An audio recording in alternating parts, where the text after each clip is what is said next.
Dis-nous, quels sont les dangers auxquels s'exposent les adolescents? Marie-Louise, pardon. Oui, Excuse-moi. déjà, il y a plusieurs dangers. Je vais déjà citer le tabac, tout ce qui est tabac, parce que aujourd'hui, les adolescents, enfin, les sorties nocturnes, c'est un privilège pour les adolescents parce que c'est ce qu'ils découvrent.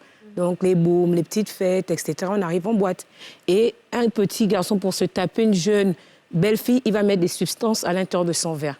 Tout part de là. Donc, si elle n'est pas vigilante, là, elle est face à un sérieux danger. Parce qu'au risque de perdre sa virginité, pas comme elle aurait souhaité, mais par une petite bande de jeunes qui ne savent même pas ce qu'ils font. Ensuite, je vais parler des vols, parce qu'il y a vol argent, il y a vol aussi avec les téléphones, etc. Et ensuite aussi, quand tu vas dans ce genre de sorties, toutes les sorties nocturnes, il faut savoir qui te raccompagne à la maison, il faut savoir avec qui tu es, c'est important parce que en même temps, quand tu rentres à la maison, moi j'ai été victime d'une histoire tout dernièrement, c'est des jeunes, mais quand elles se sont séparées, on a suivi une jusqu'à chez elle. Wow. Et c'est passé ce qui s'est passé. Ils ont tout saccagé dans la maison. Ils ont volé tous les appareils. Dieu merci que les appareils, mettez s'il vous plaît le Find Me. Donc ils ont pu la localisation. Ouais. Dieu merci. Et ils ont pu suivre les voleurs, etc. Donc jusqu'ici, c'est toujours, l'enquête est toujours en cours.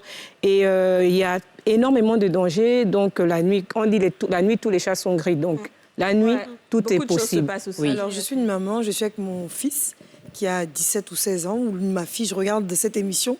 Et pour conscientiser mon enfant, j'aimerais avoir des témoignages puissants et poignants de la nuit. Est-ce que tu pourrais me dire l'histoire la plus grave qui puisse arriver? C'est-à-dire l'enfant est tellement innocent. On va commencer par Marie. Voilà. Il se dit qu'il va dans une fête ou bien quelque part où ce qui est arrivé. Tu veux le traumatiser? Non, c'est pas traumatiser, mais on veut pointer du doigt les choses. Vraiment, je pense qu'il y a deux cas. Il y a le cas on va parler du viol et puis de la drogue. Oui. Donc aujourd'hui, tu te dis, OK, je vais un chill avec mes potes dans un restaurant, juste manger. Mais en vrai, en fait, il y a beaucoup d'endroits qui sont des lieux où la drogue circule. Donc tu as le petit qui est sorti, là, il est juste allé chiller, mais il revient complètement bourré, complètement sourd. Et après, qu'il tombe dans des histoires de viol. Ça c'est des cas qui sont arrivés. Une petite qui est allée à une fête, ils ont mis quelque chose dans son verre et tout, voulant la droguer pour coucher avec elle. Heureusement pour elle, ça a tourné, donc elle est super mal au ventre. Donc elle a commencé à pleurer, ça fait tout un tapage. Ils ont dû appeler son papa, qu'il est allé la chercher là-bas pour l'envoyer à l'hôpital. Donc on va dire Dieu merci pour elle, qu'elle a eu mal au ventre, donc comment ça allait se terminer. Et quand ils sont allés à l'hôpital, les enfants ont dit, ah, mais ils ont mis quelque chose dans son verre pour la droguer. Est-ce que toi, tu as déjà eu des cas, des enfants qui t'ont expliqué leur histoire et tu te dis, mais c'est pas possible, on peut pas être aussi méchant que ça, mais le monde d'aujourd'hui a trop changé, mais qu'est-ce qui se passe? Un cas qui pourrait nous toucher dans la nuit, et peut-être que nous-mêmes, on n'en sait rien, on pense qu'on sait tout, on ne sait rien. Bon, c'est ce que je viens d'expliquer. C'était un cas réel, c'est quelqu'un qui l'a vécu. Donc, elle a été en griffe droguée, mais elle a eu mal au ventre. Donc, ça l'a sauvée, en fait. Après, j'ai eu un autre cas. C'est un peu pareil. Tu sors, c'est de la drogue. Et puis, au retour, tu te fais choper, tu te fais violer par quelqu'un dans la rue. Waouh, c'est terrible. Mais Liu, j'en ai tellement que... Allons-y avec une. On veut. Non, mais le cas de quelqu'un... Bon, moi, je suis aussi pasteur. Donc... on lui dit, mais fais attention à la vie de la nuit. Non, elle fait des soirées ou elle anime des soirées, bon, le soir et tout. Un peu DJ. Et un soir, pas DJ, genre, je sais même pas, event, tu vois, event planner, genre, elle organise les soirées et tout. Et finalement, un jour, elle va aux toilettes. Et pendant qu'elle est aux toilettes, il y a un mec qui rentre dans les toilettes. Donc, elle se débat. Il essaie de la violer. Oui, le mec l'a violée. Et le mec l'a violée. Et ce qui est bizarre, bon, nous, on est pasteurs, on sait la portée spirituelle des choses. Mais depuis le viol, bon, elle a des attirances homo. Des attirances homo. Elle a, voilà, des trucs, elle commence à... C'est-à-dire que c'est pas seulement juste elle a peut-être peur du sexe opposé. Pardon? Oui, elle a peut-être peur du sexe opposé. C'est un traumatisme. Ou non? Bon, c'est carrément une attirance. Ouais, c'est carrément... C'est-à-dire que, tu vois, le viol, c'est pas juste... on m'a fait mal, aïe, on m'a fait mal. C'est pas juste, aïe, on m'a fait mal. D'abord, tu as un rejet de ton propre corps. Tu as un rejet, c'est bizarre. La plupart disent qu'elles ont eu une envie comme ça, d'envie d'être prostituée. Tu as envie d'être prostituée parce que de toute façon, ton corps, il n'a aucune valeur. Si au moins tu peux gagner de l'argent avec, une envie d'être prostituée. Bon, ça, après, bon, c'est les conséquences du viol. Mais je donnais l'exemple d'un autre, lui, qui, à partir de la classe de 5e, son pote lui a dit, écoute, c'est vrai que nos parents ont l'argent, mais nous, on fait notre propre bif. Donc, ça a commencé par le bédou magique. On fait le bédou magique, on a 60 000 francs chaque jour. 60 000 francs chaque jour et tout. Ah ouais, c'était pas mal, il dépense. Après, son ami, il dit, écoute, on va à un autre niveau. Là, ils vont à Dabou, ils se lavent dans des eaux. Après, ils débarquent à Korogo, ils enterrent des animaux. Après, il faut des organes humains. Les organes humains, on les trouve, on ne va pas citer les endroits, on les trouve dans des endroits où tu as d'autres personnes. Il faut boire du sang. Après, le Et ça, féticheur c'est des demande des jeunes choses. qui le font, vraiment. Non, c'est des jeunes. En réalité. Et après, le mec, il te dit... Oui, maintenant, ils prennent Non, les jeunes aujourd'hui, pour il a opérer. commencé en 5e, mais il est étudiant. Et les gars, ils se font genre 30 millions la nuit. Mais 30 millions, il doit les dépenser la nuit, là. Et rien ne doit rester. Donc, du coup, le travaillement, tout ça, là. Et quand les gars t'expliquent, quand tu veux comprendre l'argent, là, ça sort comment? Ça vient comment? Quand les gars t'expliquent, tu dis mens. Maintenant, c'est là qu'ils t'expliquent que parmi eux, bon, il y en a plusieurs qui se sont fait empoisonner.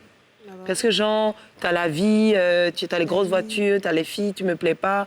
Ah oui, ben, la bille de Caïman, ça se vend ici, c'est pas cher. Waouh, et ils sont informés de tout. en fait. Non. Mais ça dit que, qu'il me disait, non, dans tel endroit, il ne faut même pas m'expliquer, même, il ne veut même pas savoir, même le couloir. Et puis, non, mais il t'explique des choses, tu te dis, mais attends. Et même, tu vois, il me racontait, une fois, il allait chez un féticheur, il a rencontré quelqu'un de connu. Comme il a vu la personne connue, la personne lui a dit, tu m'as vu, tu ne peux plus vivre. Tu sais que tu m'as vu, tu ne peux plus vivre. Les gars se sont poursuivis dans la ville. Et finalement, il s'en est sorti, mais ça a commencé par je veux juste passer une belle soirée. Une belle soirée, il me faut beaucoup d'argent. J'ai pas d'argent. OK, maman me donne 20 000, 30 000. 20 000, 30 000, ça fait rien. J'ai besoin de beaucoup de champagne. Beaucoup de champagne, c'est beaucoup d'argent. Beaucoup d'argent, il faut que je le laisse un peu, c'est le DJ qui dise mon nom. Donc, il me faut au moins 200 000, 300 000, 500 000. Mais il y en a un qui fait 1 million. Moi, si je peux faire 1 million, fait comment? Ah, lui, il fait ça. Moi, si je fais. Terrible. Du coup, c'est bien donc, de parler d'argent parce qu'aujourd'hui, pour tout, il faut de l'argent. Même quand on est ado, on a des besoins et c'est peut-être pas les 15 000 que papa ou maman donne qui vont... Est-ce que les parents ne doivent pas un peu se mettre aussi à jour sur les réels besoins des adolescents pour pouvoir Après, les les besoins, combler? c'est quoi? De quoi est-ce qu'il a C'est besoin ça le réellement? problème. Ça Non, mais parce que regarde, par exemple, quand nous, on était adolescents, tu avais ton argent de poche, mais parfois, tu as envie de t'acheter une nouvelle paire de chaussures. Parfois, tu veux des choses qui sont peut-être de l'ordre de l'extra, parce que tu as le minimum pour vivre. Mais cet extra-là, si tu n'as pas ça à la maison, tu vas trouver le moyen de l'avoir. Si papa et maman ne te donnent pas, tu vas trouver le moyen de l'avoir. Aujourd'hui, D'une façon ou d'une autre, tu vas avoir ça. Ouais, moi, je suis pas totalement d'accord avec ça. Parce que nous, par exemple, tout dépend peut-être de l'éducation que tu donnes à tes enfants et des priorités. Nous, on nous a dit que ça, là, tu n'en as pas besoin pour l'instant parce que, et peut-être plus tard, ou alors on t'encourage peut-être à avoir peut-être une note ou un truc supérieur, et puis après, tu auras ça. Donc, peut-être que tout dépend de la discussion et du truc Est-ce que ça t'a plu? Nous, à notre Ça t'a plu quand t'as dit ça? C'est ça, en fait. À notre époque... J'ai pas été chercher ailleurs. Il y avait des rebelles parmi nous, mais très peu tenaient tête aux parents. Quand tes parents te disaient quelque chose, même si ça ne te plaisait pas, tu acceptais. Aujourd'hui, quand ça ne te plaît pas, tu dis que ça ne me plaît pas et tu vas trouver le moyen de faire. En fait, c'est ça. C'est que notre époque et l'époque de maintenant, là, c'est complètement...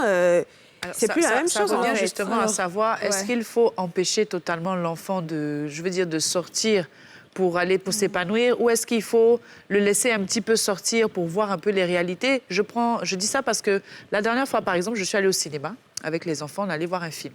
Et pendant que le film passait, il y avait des ados, justement, et dedans, il y en avait un qui était complètement saoul. Donc, à un moment donné, je suis sortie pour aller aux toilettes et je vois que les toilettes sont fermées. Donc, moi, j'essaie d'ouvrir la porte et je vois que c'est un rassemblement d'ados qui essayait de faire vomir le petit. Et quand il est sorti, il est tombé devant moi. Et quand j'ai demandé, justement, j'ai demandé au monsieur qui gérait la salle à cette époque-là, il me disait, souvent, c'est une habitude que les enfants ont, on les dépose au cinéma. Le laps de temps où ils sont au cinéma, là, les 1h30 de film, là, les parents même vont le chercher après. Mais les 1h30, là, eux, ils prennent ça pour aller dans un maquis et puis ils vont s'asseoir pour boire de l'alcool. Donc, à un moment donné aussi, on se dit, on ne peut pas empêcher l'enfant aussi de sortir, mais en même temps aussi, quand il sort, il y a un danger. Donc, en tant que parent, là, qu'est-ce qu'on doit faire? Alors, on veut communiquer aussi.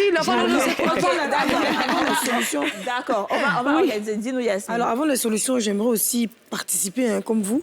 J'aimerais dire qu'il y a beaucoup de dangers dehors la nuit. Lorsque vous demandez à vos parents si vous pouvez sortir avec vos amis, sachez que ce n'est pas toutes les copines avec qui vous êtes qui vous aiment, les filles. Tu as ta meilleure amie, ce n'est pas forcément ta meilleure amie. Ta meilleure amie te regarde parce que peut-être que ta meilleure amie n'a pas ce que tu as. Et toi, tu te dis qu'elle est bien. C'est souvent ta meilleure amie qui te dit, mais pourquoi tu laisses ta maman te parler comme ça? mais ta maman est méchante. Et pourquoi ta maman ne peut pas payer des nouveaux habits pour toi? Moi, ma mère, en tout cas, me laisse faire ce que je veux. Et puis, quand ma maman ne veut pas la main, je vais chez mes grands-parents. Et cette dernière est en train de vous mettre dans de sérieux problèmes. Si vous allez bien fouiller, elle a un manque en elle et elle veut être à votre place. Alors que laissez-moi vous dire que nous autres ici, là, on a fait la 6e et la 5e comme vous. Si on savait qu'un jour, on serait peut-être ici en train de se retrouver sur un plateau, on allait dire que ce n'était pas possible. Donc, il faut préserver vos vies. Il y a la drogue. Toi, tu peux être à la maison et dire, mais la drogue, c'est rien. Moi, je fume Kali. Donc, Kali, là, c'est rien. Peux-tu fumer? Ça va me faire quoi? Mais ça tue. Kali a rendu des gens fous dans notre génération. Il y a des gens qui fument Kali à cause des grains qui sont dedans, là. Tu enlèves ou tu n'enlèves pas, là. À un moment donné, la nuit, là, à force de fumer, là, tu deviens fou. On a nos amis à nous, dont les parents ont beaucoup d'argent, de grosses voitures, qui marchent dans les rues. Ça ne va pas, parce qu'ils ont fumé Kali. Il y a d'autres aussi, elles sont sorties là. Premier jour, on va te dévierger, ma chérie. On peut mal te dévierger et puis ça peut te rendre stérile. Tu peux ne plus jamais faire d'enfant. Il est mieux d'en parler à maman pour que maman puisse t'aider. Il est mieux d'aller voir un gynécologue ou bien même un pasteur de jeunes qui peut te donner des conseils. Parce que ce qui se passe la nuit, c'est que même les chauffeurs des taxis, pas tous, hein, mais on a vu des histoires qui violent même les filles. Pourquoi? Parce que tu es saoulé dans le taxi, tu es assise comme ça. Lui, il a son rétroviseur. Il n'avait pas envie de te violer. Mais parce que tu as porté une petite jupe, tu as enlevé ta grosse robe pour déposer à la maison. Quand il a vu, le diable rentre en même temps dans sa tête, il se gare, il te viole. Tu vas aller expliquer quoi à tes parents? Puisque tu as sauté le mur.